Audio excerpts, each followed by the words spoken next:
Hello and welcome to TTV News and latest event in the province and across the country.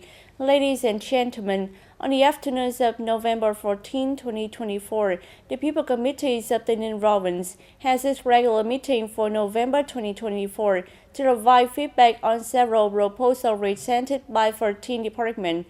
Mr. Nguyễn Thanh Ngọc, Deputy Secretary of the Provincial Party Committee and Chairman of the People Committees of the Province, Mr. Dương Văn Thắng, Vice Chairman of the Provincial People Committee, and Mr. Trần Văn Chiến, Vice Chairman of the Provincial People Committee, co-chaired the meeting.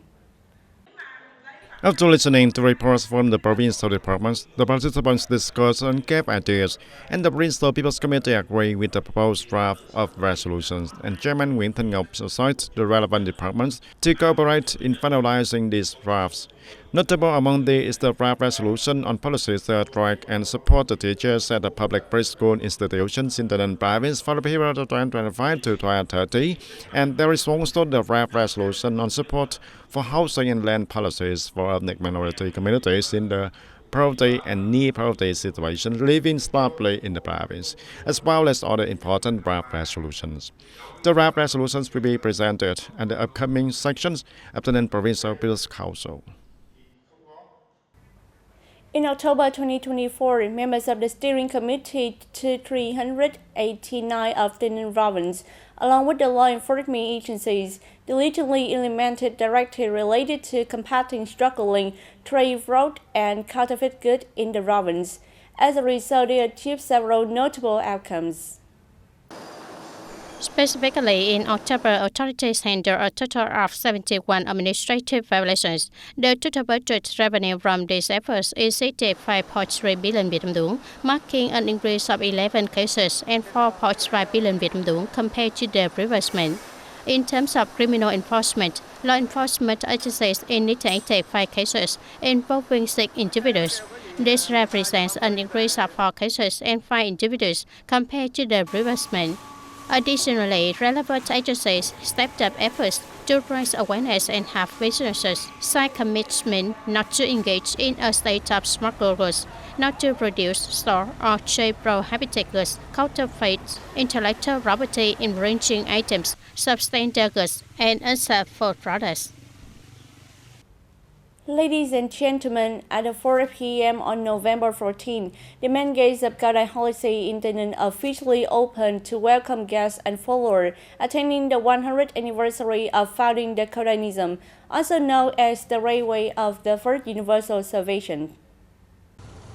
A large crowd of the people and followers gathered along the road in front of the main gate of the Cao Đài Holiday in the campus and eagerly watching this important event with respect and excitement. And it is a significant event for the Cao Đài dignitaries, clergy, and followers in Tây Ninh as well as in other provinces and cities. It also leaves a long and strong impression on the visitors who come to Tây Ninh to attend the grand celebration. Ladies and gentlemen, a delegation of the central and provincial leaders including Mr. Vũ Hoài Bắc, heads of the Government Religious Affairs Committee, Mr. Võ Văn Thiện, heads of the Southern Affairs Department of the Vietnam Violent Front Central Committee, Mr. Nguyễn Thành Tam, Party Central Committee member, Secretaries of the Provincial Party Committee, and Chairman of the Provincial People Council, Mr. Nguyễn Thanh Ngọc, Deputy Secretary of Provincial Party Committee and Chairman of the Provincial People Committee, and Ms. Nguyễn Đại Thi, members of Provincial Party Standing Committee, Permanent Vice Chairwoman of the Provincial People Council, visited to celebrate the ceremony. At the main gate, the delegation was welcomed by His Eminence Cardinal Trần Tám Thành, head of the Cao Đài Sacerdotal Council TayNinhTV. The leaders then entered the sacred temple to offer incense in celebration of the 100th anniversary of the founding of Cao Đài System. At the Raceway Square, the delegates watched artistic performances featuring the 4 sacred beasts, religious music, and ethnic music. The representatives of the Holy See also share insights on the significance of the founding of Cao Đài System and the lowering of the heavenly seal ceremony in the year of Dragon 2024. Dear audience, in response to the movement joining hands to eliminate temporary and dilapidated houses in TayNinhTV City by 2025, local authorities at a level in TayNinhTV City have been continuously working to implement practical policies aimed at improving the living conditions of the people in difficult circumstances, especially regarding housing for ethnic minority. Building homes not only provide place for our residents, but also motivate ethnic minority community to stabilize their lives. And currently in Q2 World War, there are about 90 households of the Cham Muslim ethnic groups. Upon review, some households, due to their family circumstances and economic difficulties, have not yet been able to build or repair their homes, which have deteriorated over time. And in response to this situation, the Fund for the Poor Standing Committee of World War has actively mobilized organizations and individuals to support the construction of the 4 Right Unity houses for the family facing housing difficulties, with a total cost of more than 370 million Vietnam dong. Among these, 3 houses were built for the Cham ethnic people. Previously, my house was also deteriorating, and now the government and the world have given me a new house, protecting me from the sun and rain. And my family is grateful because now we don't have to worry about the housing for our children anymore. We just need to focus on daily life.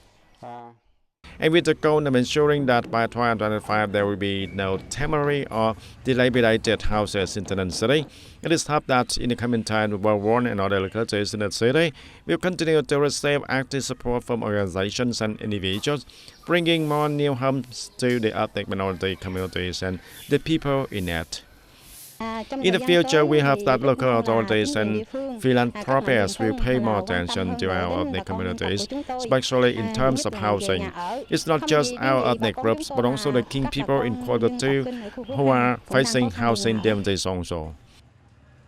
In addition to efforts to ensure the stable housing for ethnic minorities and the people in difficult circumstances every year, through various mobilization sources, the local authority sector and unions in the world also organize the distribution of many gifts, health insurance cards, and provide preferential allowance. And they also encourage ethnic minority communities to actively practice civilized living standards, participate in the environmental protection, and maintain security and order. As a result, living standards, culture, spirit, and environmental conditions of ethnic minorities have improved, contributing to the preservation, strengthening, and development of the national unity and helping to build a more prosperous local area.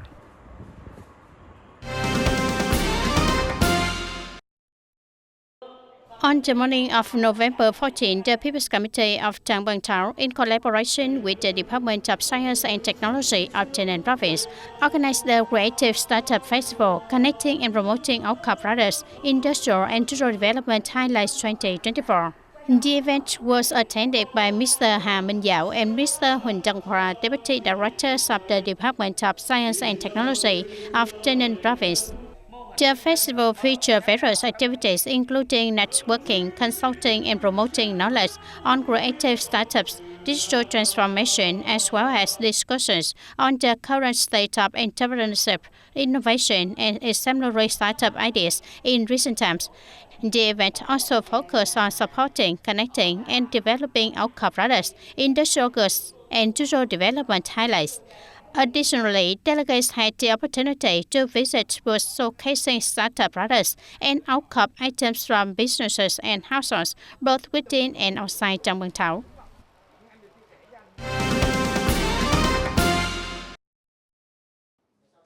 And on November the 14th of 2024, the People's Committee of Royal District held its regular monthly meeting, and the meeting was chaired by Mr. Nguyễn Văn Nhu, the Deputy Secretary of the District Party Committee and Chairman of the District People's Committee. In November 2024, the district achieved positive results in the key economic, social, and national defense security sectors in line with its plans. As of now, the district has completed the documentation for 16 different farming area codes, awaiting assessment and approval by the China.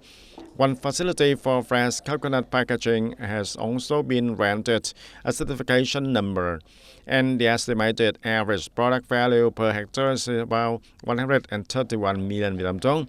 And the district now has 13 products certified with a 3-star level OCOB status, and one product has received a 4-star level rating.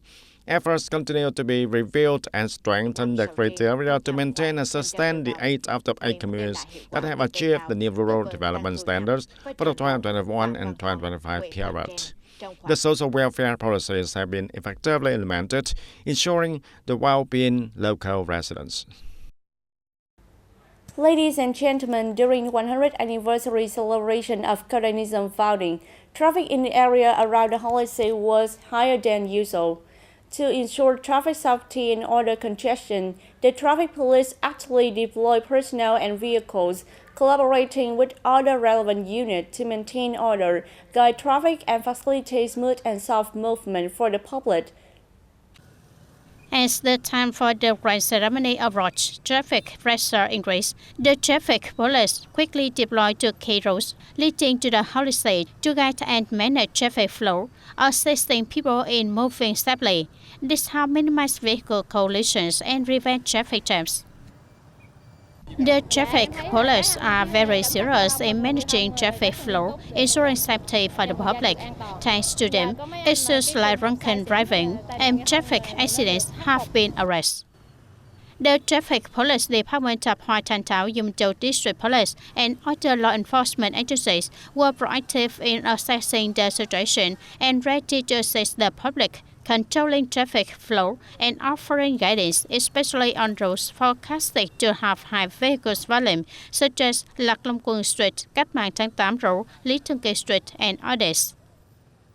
With the role of guiding and assisting traffic participants before, during, and after the 100th anniversary of the founding of organization, the traffic police force is also determined to strictly handle intentional violations, dangerous behaviors, and actions that pose a potential risk of traffic accidents. In particular, we focus on thoroughly arresting the issue of young people involved in illegal street racing, ensuring that the situation before, during, and after the grand ceremony proceeds safely, smoothly, and most importantly, without any traffic accidents. The department also organized mobile patrols, promptly addressing any incidents involving the public on the roads and providing assistance when needed, ensuring smooth and safe travel for both residents and visitors. The department also mobilized forces and vehicles, collaborating with police from surrounding districts and towns, along with the mobile police and criminal investigation police forces, to enhance patrols and traffic monitoring. The effective use of technical equipment allowed them to strictly handle traffic violations, reduce accidents, and prevent traffic jams, as well as to combat crime in key areas. Unit commanders also utilize information technology to monitor situations and manage traffic. Before, during, and after the event, authorities continue to maintain patrols and traffic control, strictly enforcing traffic laws to ensure public security, and create a convenient environment for people to travel. Turn to domestic news, dear audience. Vietnam's digital economy has maintained strong double-digit growth, reaching a milestone of $36 billion. Specifically, the e-commerce sector alone has achieved a value of $22 billion in a good transaction. This figure was recently published in the 9th edition of the Southeast Asia Digital Economy, reported by Google Estimate and Bank of Company. The report highlights that the online media sector in Vietnam is growing the fastest in Southeast Asia, and it is expected to reach $11 billion by 2030. Additionally, the report praises Vietnam and Vietnam's digital roadmap, particularly prominent initiatives aimed at building infrastructure, advancing digital technology, and promoting investment in AI and semiconductor technologies, in line with the country's goals for the economic growth and improvements in public services.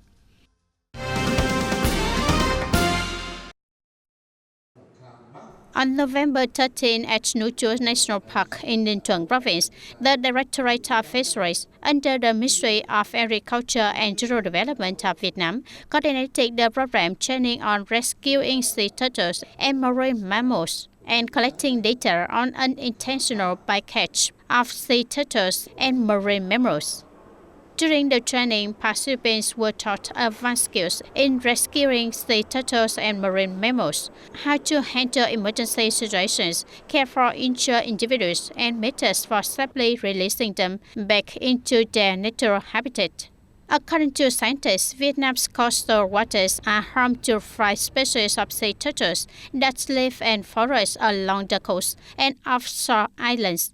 On sea turtle and marine mammal species are listed in the Vietnam Red Book 2007. Nui Chua National Park in Ninh Thuận is one of the rare areas on land that records annual sea turtle nesting populations. Ladies and gentlemen, on November 13, 100 leading domestic and international companies showcase advanced machinery and equipment at the International Construction Exhibition in Hanoi. This event is highly anticipated by the business and experts in the construction and transportation sector in a competitive and globally integrated environment. Many companies brought from Vietnam and abroad display equipment, machinery, and technology at this year's exhibition, demonstrating significant progress and solving major domestic and international projects. Numerous posts from companies in China, Germany, Malaysia, and other countries offer opportunities for businesses to directly access advanced technological solutions. One of the booths that attract significant attention from experts feature copper-coated steel microfibers, which are mixed with concrete and are ideal for projects such as elevated roads, high-speed railways, and more. Our product has been researched since 2027 and is now widely used in major projects like highways, high-speed railways, and hydropower dams in our country.